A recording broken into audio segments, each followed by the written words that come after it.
Shabbat sur TV5 Monde, soyez les bienvenus dans ce nouveau numéro de Kiosque. Ravi de vous retrouver ici en plateau ou en podcast et sur les réseaux sociaux aussi, sur Instagram, Facebook et Twitter avec le hashtag le mot dièse Kiosque. Voici tout de suite le sommaire. Au Liban, la révolte quasi générale et multiconfessionnelle contre le pouvoir peut-elle marquer la fin des divisions ? Sans violence, mais sous la menace d'un effondrement de l'économie, la société libanaise est-elle en train de changer en profondeur ? Pour la Maison-Blanche, les colonies israéliennes en Cisjordanie ne sont pas illégales. Ce coup de massue pour les Palestiniens est-il un feu vert pour une annexion formelle ? Avec la mise en examen du Premier ministre Benyamin Netanyahou, la donne politique va-t-elle changer ? Le Premier ministre Justin Trudeau a présenté sa nouvelle équipe. Ce Conseil des ministres est-il le reflet des divisions du Canada ? Et quelle stabilité dans un pays où les gouvernements minoritaires durent en moyenne 21 mois ? Face aux jeunes retranchés dans un campus de Hong Kong, la Chine prendra-t-elle le risque de mater la contestation ? Ce siège est-il le prétexte à une nouvelle passe d'armes entre Washington et Pékin ? Hong Kong, mais aussi la question des Ouïghours. Qui osera affronter la Chine ? Beaucoup de questions auxquelles vont répondre nos kiosqueurs du jour et nos kiosqueurs. Les voici. Sylvain Zeguidour, éditorialiste à TV5 Monde, pendant 25 ans grand reporter, notamment au Proche-Orient. Vous êtes un visage bien connu de nos téléspectateurs fidèles à 64 minutes Le Monde en français. Xavier Martinet, journaliste à la radio France Culture. Depuis la rentrée, vous produisez et présentez le journal de l'Écho. Avant cela, à la rubrique Les enjeux internationaux consacrée à l'actualité internationale, la géopolitique et la diplomatie. Enfin, Yann Mince, rédacteur en chef de la rubrique internationale du magazine français Alternatives économiques. Essayiste aussi, vous êtes l'auteur de 30 questions pour comprendre les tensions dans le monde musulman aux éditions Les Petits Matins. Et puis, nous retrouverons tout à l'heure Christian Noël, correspondant parlementaire à Ottawa pour la télévision Radio-Canada, et Julie Tsog, journaliste indépendante suisse basée à Hong Kong. Merci à vous trois d'être ici en plateau. Soyez les bienvenus dans Kiosque. La contestation qui agite le Liban depuis un mois ne faiblit donc pas. Depuis le 17 octobre, des centaines de milliers de personnes sont descendues dans les rues pour réclamer le départ d'une classe politique jugée incompétente et corrompue. Les étudiants et les collégiens sont le fer de lance de cette révolte.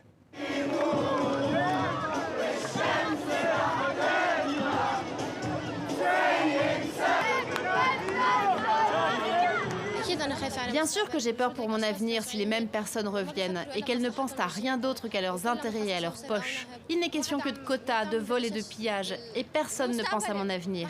Personne n'y pense. Personne ne songe à construire un pays. Ils ne pensent qu'à leurs poches et à la manière d'envoyer ensuite leurs enfants à l'étranger.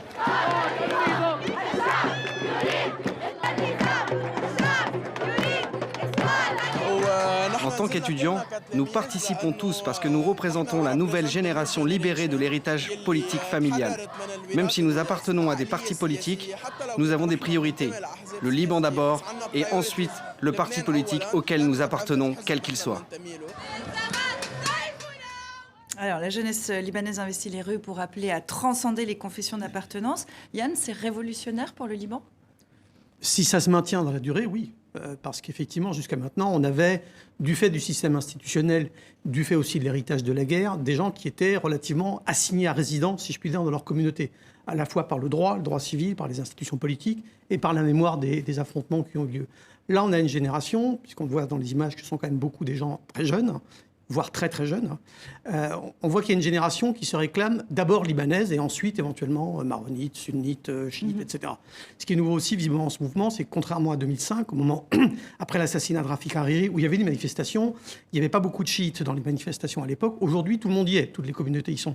Ce qui veut dire qu'effectivement, il y a un esprit national qui n'est pas seulement visiblement de façade. La question, pour moi, c'est est-ce que ce mouvement-là, ce mouvement de protestation peut se transformer à un moment en mouvement politique, rentrer dans le jeu institutionnel pour peser sur les institutions. S'il ne le fait pas, je crois que ça ne peut pas changer grand-chose. Ça, on va essayer de répondre à cette question un peu plus tard, mais sur cette idée-là, est-ce qu'on peut se dire qu'il y a un vent de laïcité qui souffle sur le Liban ? On sait que, par exemple, beaucoup de Libanais partent se marier à Chypre. Est-ce qu'il y a cette envie aussi d'une place plus réduite de la religion au Liban ? Oui, pour une sécularisation de l'État, c'est indéniable. Parce que les Libanais, la majorité écrasante des Libanais, ont le même fond culturel arabe et linguistique, le même fond arabe et proche-oriental. Mais la loi libanaise, comme Yann le disait, les subdivise et les émiette en 17 communautés et à l'intérieur de laquelle chacun est obligé de se marier et même de candidater pour un poste politique. C'est cela que la jeunesse libanaise, qui est la plus éduquée du monde arabe, la plus connectée sur le monde extérieur via ces innombrables réseaux d'une diaspora répandue sur les 5 continents, c'est donc ces jeunes ne demandent pas seulement le changement de la classe politique, ils demandent un changement des règles du jeu. Ils ne veulent pas des têtes, ils veulent une nouvelle forme d'exercice du pouvoir et de nouvelles conditions pour désigner les responsables. Alors, tout le droit personnel au Liban découle des textes religieux respectifs. Clairement, les femmes qu'on voit, qui sont vraiment en tête des manifestations, sont les grandes perdantes de cette situation. Ça, c'est aussi particulier dans cette contestation. Oui, c'est sans doute les grandes perdantes avec l'ensemble de la jeunesse, je dirais, parce que autant tout le Liban est soumis à une assignation communautaire, autant la jeunesse est elle aussi soumise à assignation, on l'entendait dans le reportage, assignation à partir, et je trouve intéressant cette déclaration de la jeune fille dans le reportage, puisque partir pour la jeunesse, c'est aussi très lié à la situation financière du Liban, qui oblige presque la jeunesse à partir en diaspora pour ensuite ramener des devises au Liban qui serviront en partie à rembourser la dette libanaise. Donc cette impossibilité de vivre au Liban, enfin cette impossibilité d'avoir un avenir pour une jeunesse qui aujourd'hui n'a pas vécu la guerre et qui n'est pas effectivement issue de cette classe politique et de ces factions, c'est effectivement une nécessité très pressante. On le voit là, le mouvement est tellement massif qu'il transcende les milieux, les confessions, etc. Ce qui est pointé du doigt, c'est ce qui est considéré un peu comme le vice originel, le confessionnalisme, qui est en fait, et vous l'évoquiez tout à l'heure, la clé de voûte de toute l'architecture politique. Ça peut changer, ça ? La difficulté, c'est qu'on a un système qui est un système avec tous ses vices et ses défauts, qui est un système démocratique dans la mesure où les députés sont élus. On n'est pas dans un système dictatorial. Est-ce qu'on peut renverser, changer les institutions avec la même classe politique qui est élue des urnes ? Les députés ont beau jeu de dire « nous sommes élus par vous », il n'y a pas de raison de changer les règles du jeu. Est-ce que cette classe politique-là va vouloir faire un suicide institutionnel ? Est-ce qu'elle va vouloir changer les règles du jeu qui lui ont permis d'être élue ? Pour moi, c'est là le problème. Effectivement, Slimane le disait, ils veulent changer les règles du jeu, ces jeunes, très bien, mais est-ce qu'on peut forcer une classe politique sortie des urnes à changer les règles du jeu si elle ne le veut pas ? Xavier, je vous vois réagir. Oui, sur l'expression suicide institutionnel, c'est une classe politique qui de toute façon était dans une forme d'atonie institutionnelle. L'atonie, c'est pas la mort. C'est pas encore la mort.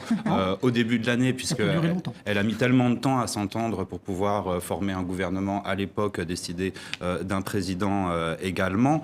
Et ensuite, cette classe politique, effectivement, elle est démocratiquement élue, mais encore une fois, j'insiste là-dessus, elle est directement, pour la plupart, enfin directement même pour tous les dirigeants issus de la guerre et de la répartition des factions à la sortie de la guerre. Et de la même manière, la répartition des postes au sein du système politique en découle, d'où aussi la confessionnalisation des postes. Les conservatismes sont pesants. Les intérêts de cette classe politique décriée, on peut les deviner très bien. Est-ce qu'ils vont essayer de jouer cette division, justement, essayer de diviser ces Libanais maintenant qui ont l'air de s'unir ? Certainement, puisque la seule arme dont disposent les vieux caciques, car non seulement, comme on le disait, les charges sont attribuées sur une base confessionnelle, mais elles sont héréditaires, c'est-à-dire il y a des familles comme les Djemayel, comme les Chamoun, comme les Berri, et bientôt les Hariri, puisqu'on en est déjà à la 2e génération, qui se transmettent les charges. C'est un système à la fois démocratique, techniquement, et féodal dans sa structure. Donc la classe politique va résister jusqu'au bout, et si la population, si les manifestants, comme le disait Yann, et c'est un peu la même chose à peu près qu'en Algérie, ne se dotent pas d'une figure, ne se dotent pas d'un discours cohérent avec des objectifs, une feuille de route et un cahier de doléances et une prise en charge de ce qu'ils voudraient faire, ça risque de perdurer. Xavier ? Vous en parliez justement au début de l'émission. Est-ce que les étudiants, est-ce que les manifestants peuvent intégrer le gouvernement ? C'était encore, je crois, hier, l'appel du président Michel Aoun en disant « Je suis ouvert à ce qu'il y ait un gouvernement qui inclut des représentants des manifestants, qui de fait n'existe pas, puisque c'est un mouvement pour l'instant, mouvement comme un peu le Hirak algérien, hein, qui veut dire mouvement également, donc sans tête, ce qui nous amène, je pense, à la deuxième partie. Pour l'instant, on a une révolution qui est politique, on peut dire, contre la corruption, qui vise un système presque, osons le mot, de caste. Mais derrière ça, il y a aussi la situation économique et le blocage économique et financier actuel qui est très lié à ce système de caste, puisque c'est disons, en raison de cette financiarisation de l'économie, de grandes familles alliées à des banquiers saoudiens lors de la reconstruction que désormais les banques se retrouvent à avoir un rôle central, que l'industrie aussi n'a pas été reconstruite depuis la guerre, que l'agriculture est réduite à peau de chagrin, et que donc le Liban se trouve dans une situation très particulière où, encore une fois, le manque de devises criant l'a placé de toute façon depuis là encore 12 mois dans une situation... Je vais rebondir justement sur l'économie, parce que c'est aussi ce que demandent les manifestants, c'est que ce pays soit bien tenu économiquement. Avec le risque d'inflation qui menace le pays, est évoqué une augmentation des prix de 25%. Le taux de pauvreté pourrait atteindre 52%, à peu près le double de ce qu'il y a maintenant. Est-ce qu'on peut dire, Yann, que le pays est au bord du gouffre ? Oui, il est au bord du gouffre, puisqu'il n'a pratiquement plus de réserves à la Banque centrale, qu'il a une dette qui fait 150% de son PIB. C'est une des dettes les plus élevées au monde. Donc la question classique au Liban, c'est est-ce que tout d'un coup, des pays qui ont besoin d'influence, qui ont envie d'influence au Liban, vont ouvrir les poches ? Et on sait bien comment ça finit souvent au Liban. Ce sont les Saoudiens qui mettent la main au portefeuille et qui disent, voilà, on va vous tirer de l'ornière pour vous sauver. La difficulté aujourd'hui, dans le contexte géopolitique actuel, c'est que les Saoudiens sont en bagarre avec les Iraniens sur la scène régionale, que les Iraniens ont une influence importante. Est-ce que les Saoudiens vont essayer d'acheter de l'influence au Liban en donnant de l'argent au Liban pour le sortir de l'ornière ? Il est très clair que ce n'est pas la communauté internationale qui va le faire. Il y a une réunion l'an dernier, je crois, la réunion du CEDRE à Paris, qui a promis 11 milliards d'aide au Liban pour sa reconstruction, à condition que le Liban, que la classe politique fasse des réformes. Ce qu'évidemment la classe politique n'a pas fait pour des raisons de prébande. Il est clair qu'une partie de la classe politique actuelle est liée notamment aux banques, qu'elle s'enrichit comme ça et qu'elle n'a absolument pas envie de changer le système. Mais il y a des sujets très concrets, comme l'électricité, qui est un des abcès de fixation des manifestants, parce que ça coûte un argent fou et au pays et aux citoyens, et il n'y a pas d'électricité au Liban plusieurs heures par jour.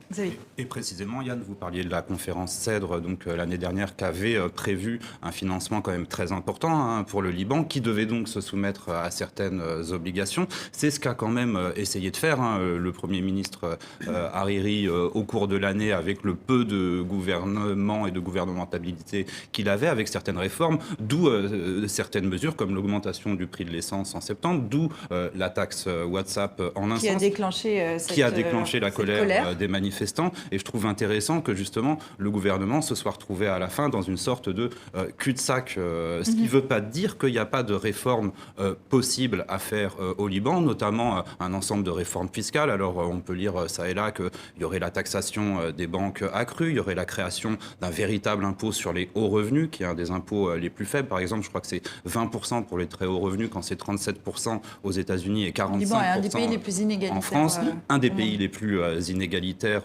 J'ai plus les chiffres en tête, mais c'est assez affolant, effectivement. De ce point de vue-là, il y a quand même des leviers économiques sur lesquels encore jouer. Mais encore faut-il qu'il y ait une volonté politique pour le faire, et c'est le Parlement qui décide. Et le Parlement, il est tenu par les gens qui profitent du système actuel. Je ne vois pas pourquoi il se suiciderait, une fois de plus, politiquement. Pour rebondir sur l'aspect géopolitique que vous évoquiez tout à l'heure, Yann, on sait que le Liban, c'est un petit pays tiraillé toujours. On voit aussi... On a vu cette semaine que l'Iran est secoué depuis vendredi par de violentes manifestations dans une centaine de villes. On n'en sait pas grand-chose puisque l'Internet est coupé, mais on évoque quelques dizaines de morts. Révolte en Irak aussi. De Bagdad à Beyrouth, est-ce qu'on peut dire que l'axe iranien chancelle dans la région ? En tout cas, ce qu'on a appelé ce corridor iranien qui va de Téhéran jusqu'à Beyrouth, effectivement, il est secoué par des remous où souvent l'Iran est conspué. Donc, si on lit la presse des pays du Golfe, toutes ces manifestations visent l'Iran à travers leurs classes politiques respectives. Mais donc c'est en train, juste pour rester là-dessus, oui. Cet axe est en train de s'effriter ? En tout cas, il y a une chose qui est claire, c'est qu'au Liban, singulièrement, l'allié principal de l'Iran, c'est le Hezbollah. Et le Hezbollah reçoit de l'argent de l'Iran. Du fait des sanctions américaines qui ont aggravé les difficultés de l'économie iranienne, le Hezbollah reçoit moins d'argent, semble-t-il, de l'Iran et peut donc moins en redistribuer. Et ça, c'est un problème. Et ça peut expliquer en partie, outre l'engagement des gens du Hezbollah en Syrie, où il y a eu beaucoup de morts libanais qui ont combattu, cette baisse des ressources explique probablement en partie aussi le fait que la rue chiite se soit cette fois-ci soulevée, ce qui n'était pas le cas précédemment. Et on en revient au point de départ un peu du thème pour boucler la boucle. On a l'impression, quand on regarde ce qui se passe depuis un mois au Liban, Slimane, que les Libanais se découvrent un peuple. Ils découvrent qu'ils sont un pays, qu'ils sont un peuple uni. En fait, c'est ça le plus grand enseignement pour l'instant à tirer de ce qui se passe depuis un mois ? Oui, en tout cas, il dénonce un système politique confessionnel que la région subit depuis 5 siècles, depuis l'époque. C'est un héritage de l'époque ottomane, qui existe aussi d'ailleurs en Israël d'une certaine manière. Donc c'est la découverte d'une identité qui transcende la confession et qui met en avant des qualités humaines et non pas confessionnelles, c'est-à-dire la probité, l'honnêteté et la compétence sont les seuls critères que les manifestants réclament pour pouvoir être désignés à une charge étatique et non plus l'origine confessionnelle. La société libanaise est en train de changer en profondeur ? Je pense qu'en tout cas, la partie la plus jeune de la société, parce que la partie la plus âgée, en 91, au moment de la fin de la guerre civile, c'est en gros contenté du fait qu'on donnait le pouvoir aux chefs de la guerre pour qu'ils arrêtent la guerre. On leur donnait ce qu'ils voulaient, le pouvoir, ceux qui n'avaient pas encore, parce qu'un certain nombre de chefs actuels politiques sont issus de la guerre directement. Michel Aoun, il ne vient pas d'une grande famille de notables libanais. C'est vraiment un homme qui a grandi, qui a pris du pouvoir du fait de la guerre. Un peu après, mais quand même du fait de la guerre. Donc, la génération la plus âgée s'inquiète probablement du fait qu'on remette cet édifice fragile, parce que cette génération ancienne a le souvenir de la guerre civile. Les plus jeunes n'ont pas ce souvenir-là. Donc effectivement, ils sont prêts à contester beaucoup plus. Une des revendications des jeunes, c'est d'avoir un gouvernement de technocrates et pas un gouvernement d'hommes politiques. Le problème, c'est que des technocrates, s'ils ont derrière eux une fonction publique qui est elle-même divisée confessionnellement, comme c'est le fait aujourd'hui, quelle marge de manœuvre auront-ils pour faire les réformes qui sont nécessaires? C'est une des questions centrales. Des réformes à faire en profondeur. Je précise que c'est aujourd'hui au Liban la fête de l'indépendance avec des membres de la diaspora libanaise qui arrivent sur Beyrouth. Donc ça risque d'être un vendredi intéressant à suivre sur place. Si vous nous rejoignez maintenant, soyez les bienvenus dans Kiosque. On continue à passer en revue l'actualité de la semaine avec Slimane Zeguidour de TV5 Monde, Xavier Martinet de France Culture et Yann Mince d'Alternatives économiques. C'est un coup de massue pour les Palestiniens. Israël crie victoire. Lundi, la Maison-Blanche a estimé que les colonies en Cisjordanie ne sont pas illégales. L'établissement de colonies de civils israéliens en Cisjordanie n'est pas en soi contraire au droit international. L'administration de Donald Trump a corrigé une injustice historique et l'a alignée sur la vérité de la justice. Je remercie le président Trump et le secrétaire d'État Pompeo. C'est un grand jour pour l'État d'Israël et un exploit qui durera sur plusieurs générations. Benjamin Netanyahou s'exprimait depuis une colonie israélienne près de la ville palestinienne de Bethléem. Après avoir reconnu Jérusalem comme capitale d'Israël et une partie du plateau du Golan syrien comme israélien, est-ce qu'on peut dire cette fois, je vous pose la question aux trois, que Washington donne son feu vert pour une annexion formelle de la Cisjordanie? C'est le gouvernement Trump, oui. Parce que vous disiez que c'était un coup de massue pour les Palestiniens, mais c'est un coup de massue d'abord pour le droit international et aussi pour une sacro-sainte tradition diplomatique américaine qui a fait que Washington a toujours condamné, considéré comme illégales les implantations juives dans les territoires occupés et à Jérusalem-Est, mais il les considérait aussi, je cite, comme un obstacle sur le chemin de la paix. Donc là, ce que Donald Trump vient de faire, c'est un blanc-seing à la droite israélienne pour éventuellement l'annexer. Mais si pour annexer la Cisjordanie. Pour annexer la Cisjordanie, ce qui veut dire... Pas forcément toute la Cisjordanie, ils n'annexeront pas toute la Cisjordanie. C'est-à-dire là où les Israéliens habitent, là où il y a les colonies. Seulement les colonies, c'est à peu près 130 colonies, dont certaines arrivent jusqu'à 40 000 habitants avec des universités, des théâtres. Il y a à peu près 400 000 Israéliens qui vivent maintenant 450 000 en Cisjordanie, si on ne compte pas les 250 000 à peu près qui sont à Jérusalem-Est, qui aux yeux du droit international était un territoire occupé. Ça nous fait 700 000 à peu près colons, ce qui veut dire que 10% de la population israélienne est constituée de colons. Vous disiez, vous, pas forcément toute la Cisjordanie, ça veut dire quoi? Il y a une espèce de consensus, on a l'impression, autour, par exemple, du Jourdain. Ça a été évoqué pendant la campagne électorale par Benjamin Netanyahou.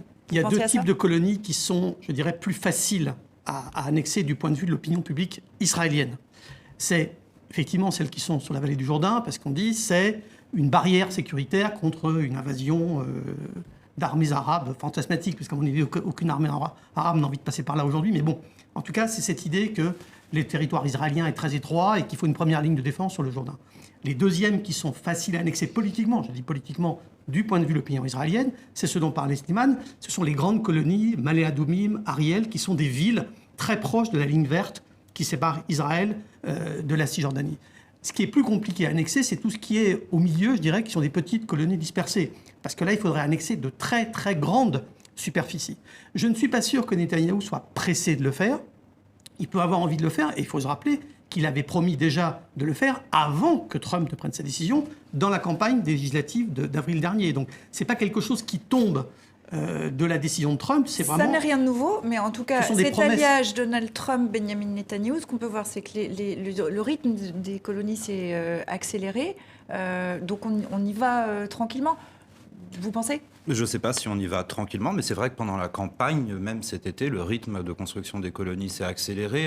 À un moment, en août, c'était l'annonce de 6 000 logements, je crois. Un petit peu plus tôt, c'était 2 250 logements, avec 715 logements pour les Palestiniens. Et pourquoi ? C'est assez intéressant, justement, vous faisiez référence, Slimane, à Jérusalem-Est, puisque ces logements palestiniens avaient été annoncés le lendemain de la destruction de logements palestiniens à Jérusalem-Est, destruction controversée, puisque ces logements palestiniens étaient jugés, eux, trop près de la frontière. Ce qui pose la question, en fait, non pas vraiment ce que cherche Donald Trump, je pense, puisque pour Donald Trump, de toute façon, c'est dans la droite ligne de ce qu'il a fait envers les Palestiniens et de sa politique envers les Palestiniens depuis qu'il a été élu, et envers Israël aussi, puisque on se rappelle qu'il a coupé la participation des États-Unis à l'UNRWA, l'agence de l'ONU chargée de l'aide aux Palestiniens. On se rappelle aussi qu'il a reconnu Jérusalem comme capitale de l'État d'Israël. Donc cette décision n'est peut-être pas très surprenante. Elle peut être un coup de pouce à Netanyahou pendant la campagne, mais que cherche Netanyahou,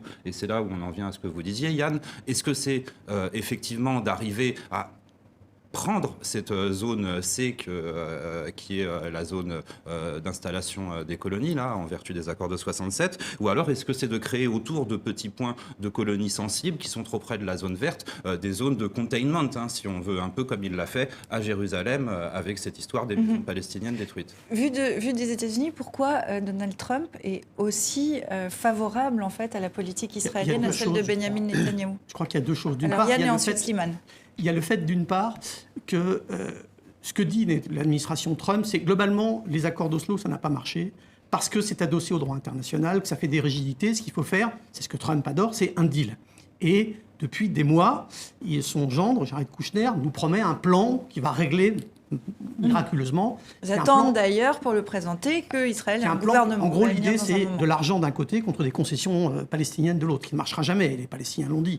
Mais c'est cette idée qu'il faut oublier le droit, que tout ça, c'est des trucs qui rigidifient les positions de tout le monde. Il faut faire un deal de l'argent contre les avantages. Et la deuxième chose, c'est, je crois, une fois de plus, Trump pense à son électorat, et l'électorat chrétien évangélique américain, qui est très pro-israélien pour des raisons théologiques compliquées, mais en tout cas qui est très pro-israélien. Il faut se rappeler, Trump ne fait presque jamais rien sans penser à sa réélection en ce moment. Slimane. Mais justement, c'est ce point-là que soulèvent beaucoup d'éditorialistes israéliens et américains, c'est que la proximité entre Netanyahou et Trump n'est pas seulement idéologique, il y a une proximité presque de destin, en ce sens que les deux vivent sous la menace d'une inculpation, l'un d'un impeachment et l'autre d'une menace peut-être même d'aller en prison. Et je vous interromps parce qu'on va y venir. Je vous redonne la parole après. On va écouter Benjamin Netanyahou, puisqu'on vient de le voir, il a plutôt bien commencé la semaine grâce à Washington. Il la termine un petit peu moins bien. Il était déjà cerné par les affaires. Le voilà mis en examen pour abus de confiance, corruption et malversation dans 3 affaires différentes. Vous avez sûrement remarqué que la décision du procureur général est publiée aujourd'hui et à une vitesse record. Je dirais même au moment le plus sensible du système politique depuis la création de l'État. Nous assistons ce soir à une tentative de coup d'État contre un Premier ministre, avec de fausses accusations et un processus d'enquête contaminé et tendancieux. Bon, des accents trumpistes, trumpiens dans la déclaration coup d'État. Oui, mais ça, c'est du Benjamin Netanyahou pur. C'est-à-dire que la meilleure attaque, la meilleure défense, c'est l'attaque. Sauf que là, ça devient... Les taux se resserrent, et si il est convaincu des 3 chefs d'inculpation, il ne risque pas moins de 15 ans de prison. Et sachant, il faut reconnaître à la justice israélienne cette indépendance vis-à-vis du pouvoir politique, s'il est condamné à la prison, il fera de la prison.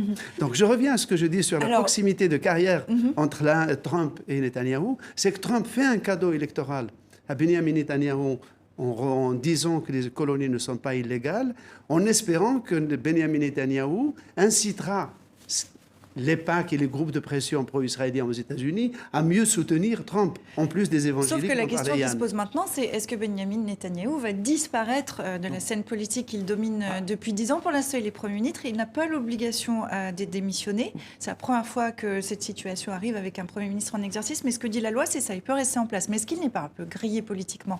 La question, c'est ce qui va se passer au Likoud. Est-ce que le Likoud qui est son parti. Est-ce qu'au Likoud va y avoir une intifada, si je peux faire un parallèle étrange, qui va le renverser? Il y a des gens qui n'attendent que ça. Gideon Sa'ar, son ancien ministre de l'Intérieur, n'attend que ça.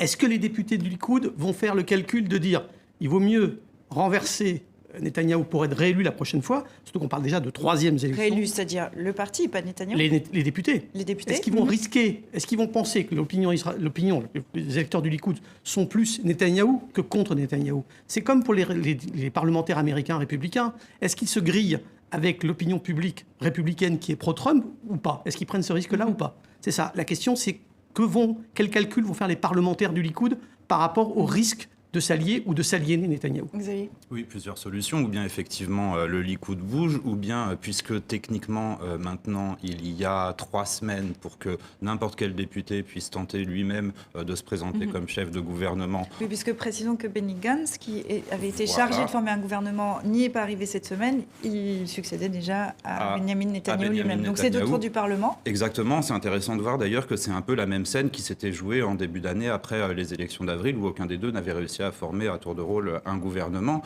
Il n'y a aucune raison de penser que cette fois-ci, plus qu'auparavant, un député comme ça pourrait sortir du chapeau, rassembler une coalition, démêler ce qu'on appelle dans la presse israélienne le sac de nœuds, en fait, des coalitions et des blocs et des partis, puisque c'est quand même un système qui fonctionne par bloc. Aujourd'hui, ces blocs ne fonctionnent plus, puisque déjà Israël Beitenu, qui était un des piliers de l'Alliance, est parti à la fin de l'année dernière, et qu'aujourd'hui, effectivement, Netanyahou doit conserver son extrême droite, mais ça ne suffira pas.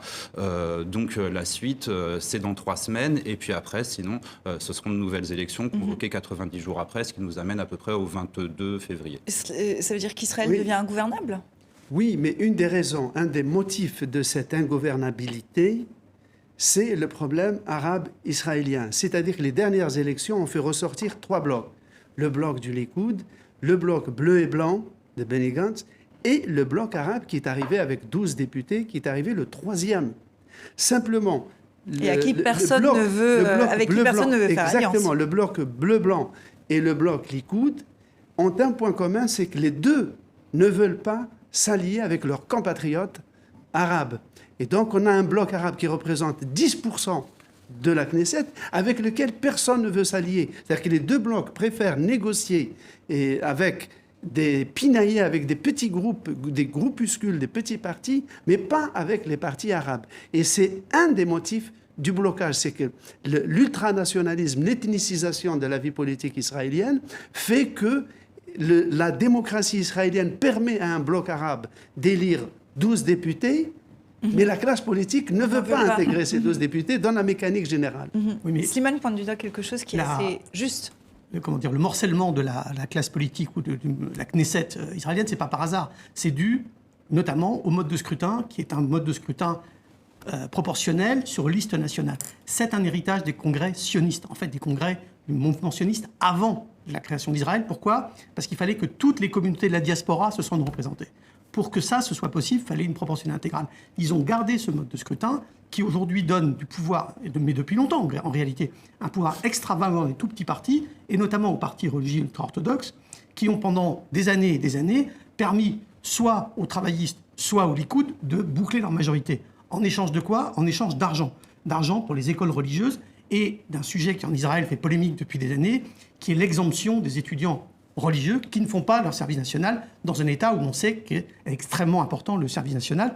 Et cette force des petits partis religieux, elle est complètement liée, évidemment, à leur démographie, mais aussi au système électoral. Je vous laisserai conclure, Xavier. Oui, donc ça, c'était pour la structure du système. Je souscris parfaitement. Et ensuite, pour ce qui s'est passé cette année, ça nous amène quand même à réfléchir sur la nature de l'opposition ou de l'identité entre ce bloc bleu-blanc nationaliste, ou disons, qui se présentait comme droite centriste, et le parti Likoud de Netanyahou, lui, clairement plus à droite et clairement plus nationaliste, puisque au fond, sur les programmes de politique étrangère, c'était somme toute très semblable, si on y regardait bien, et que l'annonce de Donald Trump de effectivement reconnaître les colonies israéliennes, cette annonce a également été prise, quoique avec plus de prudence, quand même de manière assez bonne, je crois, par Benny Gantz ainsi que par l'ensemble de la classe politique israélienne. Donc est-ce que c'est pas pour réfléchir à cette identité bleu-blanc et Likoud, est-ce que c'est pas Netanyahou qui lui-même atteint aujourd'hui un point où il a trop duré dans la classe politique israélienne. Il est là depuis 1996 et sans discontinuer depuis 2009. Et réponse que nous n'avons pas pour l'instant. Nous verrons ce qui va se passer dans les prochaines semaines en Israël. Je vous propose d'accueillir maintenant Christian Noël. Vous êtes correspondant parlementaire de Radio-Canada à Ottawa. Merci d'être avec nous. Soyez le bienvenu dans Kiosque. Avec vous, nous allons revenir sur le nouveau gouvernement canadien.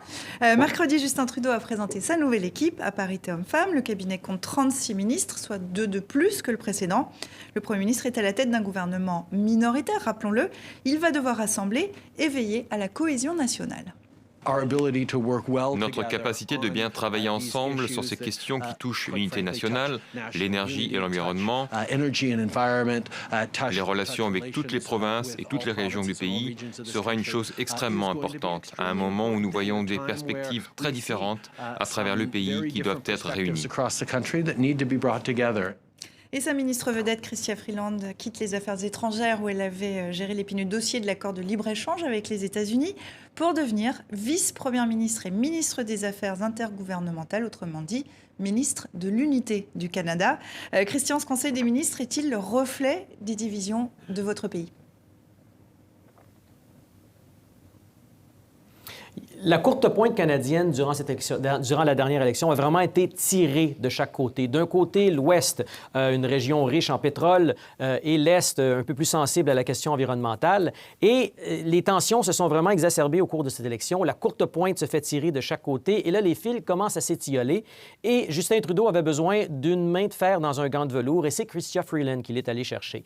Comme vous le disiez, elle a réussi à signer l'accord de libre-échange, notamment avec l'Union européenne, avec les États-Unis, quoique ce n'est pas encore ratifié dans les deux pays. Et c'est maintenant la femme de confiance de Justin Trudeau pour essayer de négocier avec les provinces, de s'assurer que tout le monde demeure bien content et négocier aussi avec les premiers ministres. Une chose intéressante, c'est que durant cette campagne, M. Trudeau, qui est politiquement libéral, a fait campagne contre les premiers ministres des provinces conservateurs, notamment Doug Ford en Ontario, Jason Kenney en Alberta, province riche en pétrole, et il tapait vraiment sur la tête des premiers ministres des provinces conservateurs. Maintenant qu'il est au pouvoir sous un gouvernement minoritaire, il a besoin de ses anciens ennemis en élection pour qu'ils deviennent ses amis pour essayer de faire fonctionner la Fédération canadienne. Et donc, Mme Freeland vient agir un peu comme une sorte d'émissaire, de bouclier peut-être pour protéger M. Trudeau des attaques, mais aussi pour ajouter un niveau supplémentaire de diplomatie pour avoir, encore une fois, peut-être de meilleures relations entre ceux qui étaient ses ennemis durant la campagne. Alors, on a l'impression qu'il est conscient, des tensions avec l'Ouest. Est-ce que Justin Trudeau fait les yeux doux à l'Est et en particulier au Québec ?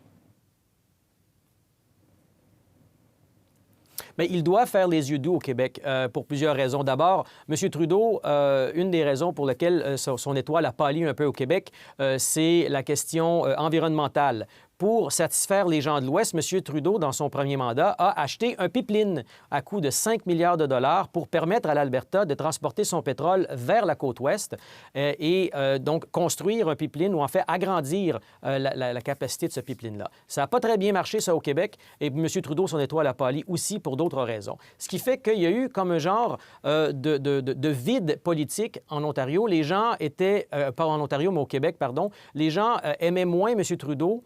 Son principal adversaire, le conservateur Andrew Scheer, n'a pas réussi à capter l'attention, notamment pour des questions qu'on appelle ici de conservatisme social. Monsieur Scheer a eu des positions controversées sur l'avortement, sur les mariages de conjoints de même sexe. Et donc, il y a eu comme un genre de vide politique qui a été créé et qui a été rempli par le Bloc québécois. Le Bloc québécois, qui est un parti associé d'une certaine façon au Parti québécois au Québec, qui vise ni plus ni moins la séparation du Québec du reste du Canada. M. Trudeau, donc, se retrouve avec un phénomène de séparation de l'Ouest canadien qui se sent aliéné du reste du Canada et qui s'appelle d'ailleurs le Wexit, un peu en clin d'œil au Brexit en parlant de l'Ouest et de l'exit, Wexit. Et là, le Bloc québécois, qui est une montée du séparatisme aussi. C'est un peu pour ça que Mme Freeland essaie, elle, de rassembler tout ça et ses talents de diplomate qu'elle a montrés aux affaires étrangères. Maintenant, il en a besoin à l'interne. Mais ramener Mme Freeland, qui est habituée de négocier avec les grandes capitales mondiales et maintenant négocier avec les capitales provinciale, fallait lui donner un tout petit bonbon qui allait avec ça, et c'est pour ça qu'elle devient aussi vice-première ministre. Christian, vraiment d'un mot, très rapidement, au Canada, les gouvernements minoritaires durent en moyenne 21 mois. Est-ce que ça veut dire que le Canada est entré dans une période d'instabilité politique? Très rapidement, s'il vous plaît. Le premier ministre espère que non. C'est pour cette raison-là qu'il a nommé un homme fort qui deviendra leader en Chambre, Pablo Rodriguez, qui est aussi son lieutenant au Québec. Donc, il essaie ni plus ni moins de s'assurer que son gouvernement dure le plus longtemps possible. La bonne chose pour lui, c'est qu'il est capable de négocier pour rester en vie avec chacun des trois partis d'opposition pour essayer, dépendamment des dossiers, de marquer sur les points forts d'un et l'autre. Ça pourrait survivre peut-être 21 mois, peut-être plus. En tout cas, ils espèrent au moins 3 ans. On verra. Merci Christian Noël pour cette analyse depuis Ottawa. À très bientôt. Merci d'avoir été avec nous. Mandat à la durée incertaine.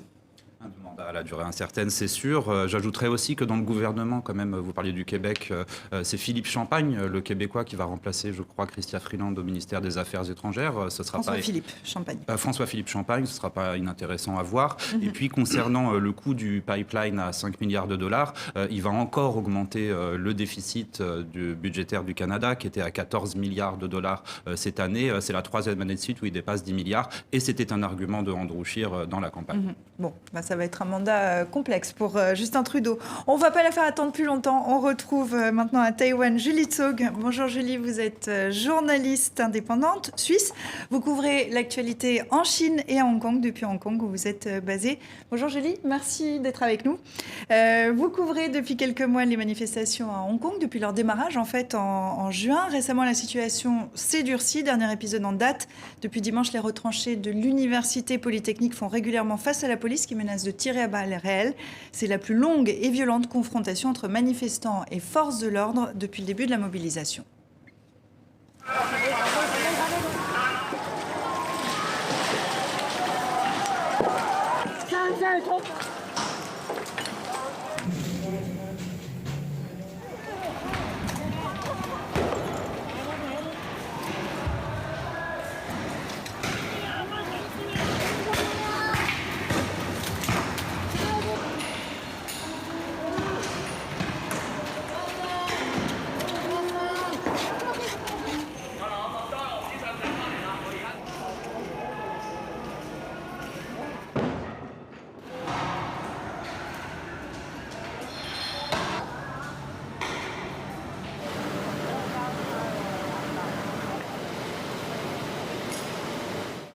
Julie, le parallèle est évoqué. Est-ce qu'il y a le risque d'un nouveau Tiananmen à Hong Kong cette fois? Oui, alors la situation est effectivement très tendue, surtout depuis ce siège de l'université. Ensuite, la plupart des gens avec qui j'étais en contact, les manifestants, les experts, personne ne pense que l'armée chinoise va réellement intervenir à Hong Kong à ce stade. Ce serait vraiment trop coûteux pour Pékin d'intervenir en termes de réputation, en termes de coûts économiques pour pour Hong Kong, qui reste la capitale financière et la fenêtre financière de la Chine sur le monde. En revanche, il y a quand même eu quelques développements ces derniers jours qui vont un petit peu plus dans cette direction. Le déploiement dans les rues de Hong Kong samedi dernier de soldats de l'armée chinoise. Ils étaient certes en civil et là volontairement, à leur dire, mais ça reste la première fois que l'armée chinoise a été vue dans les rues de Hong Kong. Et également, la semaine dernière, la Chine a critiqué une décision d'une cour hongkongaise qui s'était opposée à l'interdiction du port du masque décrétée par le gouvernement hongkongais. Et ça a été évidemment perçu comme une atteinte assez forte à l'indépendance de la justice hongkongaise. Mais ça veut dire quoi? Qu'en fait, il suffit de laisser planer la menace pour que ça suffise? Ou qu'à un moment donné, qu'est-ce qui peut faire basculer la situation? Alors, la Chine l'a toujours dit, elle interviendra le jour où le gouvernement hongkongais ne parviendra plus à maîtriser la situation lui-même. Donc, le jour où on aura une situation de guerre civile, en gros. Mais pour Pékin, pour l'instant, il n'y a pas vraiment d'intérêt à intervenir parce qu'il suffit, comme vous dites, de laisser planer la menace, de faire croire que l'armée pourrait intervenir et ça suffit déjà à maintenir la situation sous contrôle. D'ailleurs, tout ce que l'armée chinoise a fait jusqu'ici, les troupes massées à Shenzhen il y a quelques mois, l'armée en civil dans la rue, c'est des signaux qu'on veut donner aux protestataires pour leur dire attention, si vous allez trop loin, l'armée interviendra pour de vrai. Et pour l'instant, ça a suffi en fait à garder la situation sous une sorte de contrôle. Julie, vous restez avec nous, vous intervenez quand vous voulez, vous nous faites un signe. On a l'impression, enfin, pas l'impression, mais est-ce que ça peut être une stratégie peut-être de Pékin d'espérer un embrasement pour que ça envoie un signal aussi à la Chine continentale? Est-ce que peut-être il y a ce jeu-là aussi? Moi, je crois que si signal il y a en ce moment, c'est plutôt pour les élections de district qui ont lieu ce week-end. Si effectivement, puisqu'il y a des élections qui habituellement, si je comprends bien, sont pas il n'y a pas une grosse participation. S'il y a une grosse participation, et si une partie de la population hongkongaise qui a vu les manifestations, qui a vu des violences, qui a vu des pillages, se dit « oh là là, on est allé trop loin, c'est trop dangereux », et qu'elle se range du côté du gouvernement, c'est un signal du coup envoyé aux contestataires, aux manifestants, pour dire en fait, vous n'avez pas une bonne partie de la population derrière vous. Ce qui est un des arguments depuis le début, je crois, de Carrie Lam, la chef politique de Hong Kong. Donc effectivement, laisser faire des violences en ce moment, ça peut être une façon de montrer c'est nous ou le chaos, ce qui est un argument classique de pouvoir autoritaire. Je me tourne vers vous, Julie, par rapport à cette élection de dimanche. Oui, alors, c'est principalement des élections avec des enjeux uniquement locaux et pour la première fois, tous les candidats sont clairement divisés entre les deux camps, hein. On est soit pro-protestataire ou contre. Ça veut dire que ces élections sont extrêmement tendues. On m'a parlé de candidats qui s'étaient déclarés en faveur des protestataires et qui avaient reçu des menaces de mort. C'est vraiment très tendu et effectivement le résultat va montrer pour la première fois quel est le pourcentage de la population qui soutient les protestataires. Il y a eu un sondage dernière d'une université qui montrait que plus de 60% de la population les soutenait. Mais là, pour la première fois, on aura le verdict dans les urnes. Dans l'actualité cette semaine, il y a eu aussi cet appui inespéré pour les manifestants. Le Sénat américain a adopté un texte qui soutient les droits de l'homme et la démocratie à Hong Kong, qui menace aussi de suspendre le statut économique spécial accordé par Washington au territoire semi-autonome. Le siège du campus, c'est le prétexte à une nouvelle passe d'armes entre Washington et Pékin, Xavier? Je ne sais pas si c'est le prétexte, mais c'est l'habitude du Congrès américain de toute façon de se charger de ce genre de déclaration ou de signal diplomatique plutôt que la Maison-Blanche elle-même, surtout en cette période où les États-Unis essayent de négocier un accord commercial avec Pékin. Cette semaine encore, les deux parties disaient qu'ils n'y croyaient pas trop, même si depuis des semaines, il est question de le signer de manière imminente.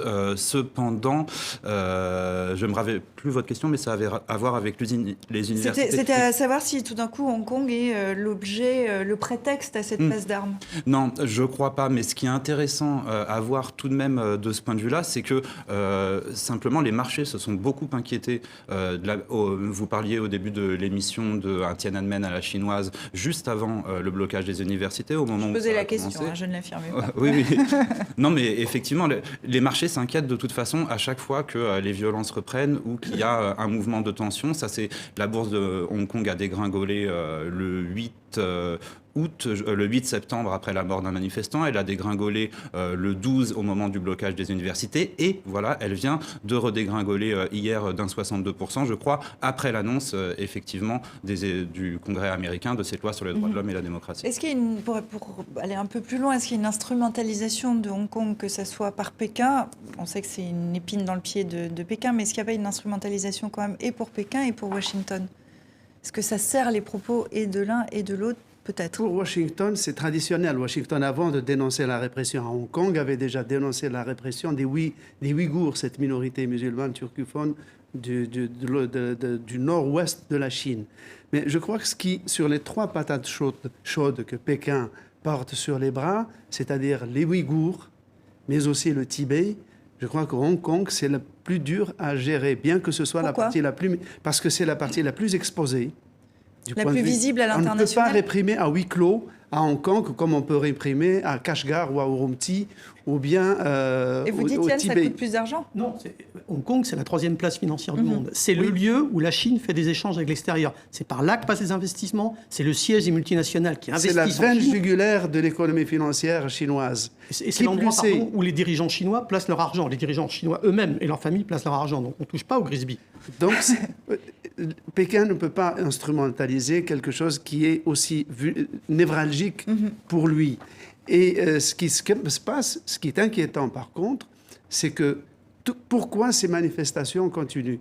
C'est parce que jusqu'ici, les autorités de Pékin n'ont pas été capables d'offrir une négociation, une concertation, et donc de trouver les mots qu'il faut pour entendre les doléances des manifestants et négocier avec eux. Ce qui montre que Pékin reste encore sur une culture verticale de l'option de la force et aussi de la peur. Vous parliez des Ouïghours, je vais rebondir là-dessus. Slimane, Hong Kong déteste tout ce qui remet en cause la ligne du parti. Il y a aussi donc ce cas des Ouïghours avec ses révélations sur la politique chinoise d'internement de cette minorité musulmane. Plus de 400 pages de documents internes dévoilés dans une enquête du New York Times et qui révèlent l'implication du président chinois Xi Jinping. Julie, l'un des plus grands enseignements en fait de l'enquête, c'est le malaise au sein du pouvoir. Est-ce qu'on peut dire que le parti est moins monolithique en fait qu'on ne le pensait? Oui, tout à fait. Ça, c'était une chose vraiment intéressante qui est ressortie de ces révélations. C'est qu'il n'y a pas une seule vision à Pékin. Évidemment, Xi Jinping a beaucoup renforcé son pouvoir sur le parti, sur le pays depuis son accession au pouvoir. Mais néanmoins, il y a quand même des voix qui disent autre chose à l'intérieur et qui arrivent à parfois se faire entendre. Et du coup, ça pose la question de est-ce que sur Hong Kong également, il y aurait différentes visions à l'intérieur du pouvoir de comment gérer cette crise. Évidemment, tout le monde a envie qu'elle s'arrête, mais la question, c'est comment y arriver. Et c'est bien possible qu'à l'intérieur du pouvoir, il y ait aussi des voix qui s'expriment pour y arriver d'une manière un peu moins brutale. Mais c'est vraiment Xi Jinping qui a la manœuvre? C'est ce que laisse aussi entendre ces documents? Oui, alors ça reste quand même le chef du parti est le tout-puissant, ça c'est clair, il a énormément renforcé son influence, mais il y a néanmoins d'autres voix à l'intérieur du parti. C'est pas aussi monolithique qu'on a peut-être pu le croire jusqu'à récemment. Mais qui s'opposera, Yann, à Xi Jinping? Qui osera s'opposer à Xi Jinping? Là encore, une des questions, c'est la question économique. Si jamais le taux de croissance chinois, qu'on ne connaît pas bien parce que les statistiques chinoises sont ce qu'elles sont, mais si jamais le taux de croissance de l'économie chinoise baisse trop, et que donc ce pacte tacite entre la population et le pouvoir, qui est pouvoir dire à la population, je vous donne de l'aisance économique, mais vous ne demandez pas de participation politique, si ça commence à s'effondrer parce qu'il n'y a pas assez de croissance économique, il y a des gens au sein du parti qui vont commencer à dire que Xi Jinping, c'est pas si bien que ça. Mais juste pour un mot par rapport à Hong Kong, je crois qu'il y a un autre phénomène qui empêche la Chine d'intervenir brutalement, c'est Taïwan. Taïwan, c'est extrêmement important. Taïwan, c'est toujours un objectif pour la Chine, pour Pékin, de réunification. Si ça se passe mal à Hong Kong, ce sera beaucoup plus compliqué de convaincre les Taïwanais d'accepter à terme une forme de réunification. Or, on sait qu'il y a des élections à Taïwan très bientôt. Julie, vous êtes basée à Hong Kong, mais vous êtes précisément avec nous depuis Taïwan. Comment c'est vécu depuis Taïwan? Comment c'est observé ce qui se passe à Hong Kong? Est-ce que Yann avait raison? Est-ce que vous êtes d'accord avec lui? Oui, tout à fait. Il y a d'ailleurs beaucoup d'intérêt à Taïwan pour ce qui se passe à Hong Kong. Il y a aussi beaucoup de liens. Hein. Il y a beaucoup de manifestants hongkongais qui ont fui à Taïwan, qui ont même demandé l'asile politique ici, parce que ce sont deux territoires qui ont énormément de liens. Surtout les activistes pro-démocratie sont en contact constamment. La révolution des tournesols de Taïwan a d'ailleurs servi d'inspiration à certains des manifestants hongkongais. Et du coup, il y a vraiment des liens proches et les gens à Taïwan observent ça de très très près et regardent comment Pékin va réagir. Xavier, vous vouliez intervenir ?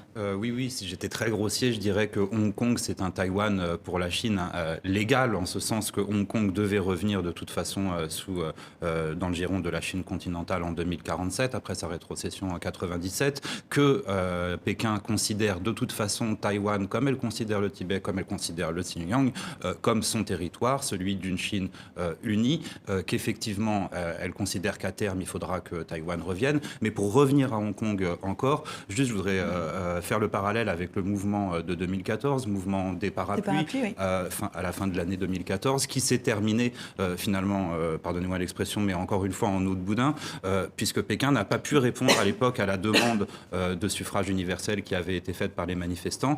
Et effectivement, je ne sais pas si le pouvoir va, disons, augmenter la violence. Ça ne semblait pas le cas ce matin. Les manifestants se rendaient à l'université. Il en reste très peu. En tout cas, il y a beaucoup de signes d'apaisement qui ont été donnés et par Carrie Lam et par la Chine, malgré effectivement quelques intimidations.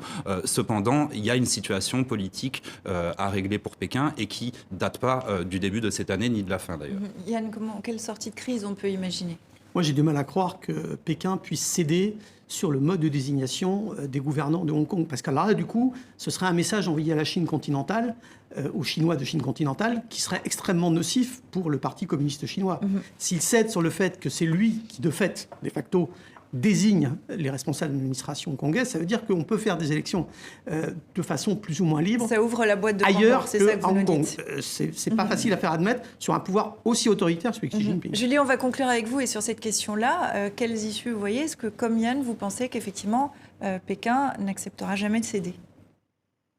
Oui, ça, j'en suis convaincue. Surtout que maintenant, dans les 5 demandes des manifestants, il y a effectivement des élections au suffrage universel. Et ça, je ne vois vraiment pas comment Pékin pourrait céder là-dessus, parce que comme ça a été dit, si Pékin devait le faire, ça ouvrirait la possibilité pour les gens en Chine continentale de réclamer la même chose. Donc, c'est impossible pour eux de céder là-dessus. Ce qui montre d'ailleurs la malhabilité du gouvernement hongkongais, qui aurait pu céder tout au début, lorsque la demande était uniquement de supprimer cette loi d'extradition, ce qui n'aurait pas été quelque chose d'énorme à faire, et sauf qu'ils ont attendu, et maintenant les demandes sont devenues beaucoup plus larges. Et pas qu'à Hong Kong, on voit que c'est une tendance lourde, mondiale. Merci Julie d'avoir été avec nous, c'est l'heure du coucher chez vous, je crois. On va vous laisser filer. Excellent week-end et à très bientôt. Et on va conclure avec dilemme comme toujours. Ça va enchaîner, vous allez voir, merveilleusement, avec Hong Kong et ses manifestants retranchés. En l'occurrence, ici, sous un parapluie, référence au rassemblement de 2014. Déjà, on vous en parlait, Xavier. Sortez les mains en l'air, leur intime ce policier. La hausse du prix de l'essence en Iran, les émeutes, comme le régime appelle les manifestations, auraient fait des dizaines de morts selon l'ONU. J'avais demandé du sans-plomb, réclame cet Iranien à terre criblé de balles de plomb. On en parlait, le Premier ministre israélien Benjamin Netanyahou risque des années d'incarcération. C'est très difficile quand on n'a pas l'habitude, le prévient ce Palestinien enfermé de l'autre côté du mur de séparation. Venise, sous les eaux, la cité des Doges a été submergée par de graves marées. Un petit tour, les amoureux. C'est désormais en sous-marin que les gondoliers interpellent les touristes. Enfin, le médecin de la Maison-Blanche rassure sur l'état de santé de Donald Trump.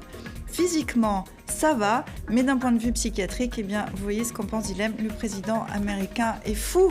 Je ne vous ferai pas l'affront de vous poser la question de savoir ce que vous en pensez. Je vous remercie d'être venu en plateau aujourd'hui. Merci Dilemme, merci à vous trois et merci à vous, surtout, qui nous regardez fidèlement semaine après semaine aux 4 coins de la planète. À la semaine prochaine.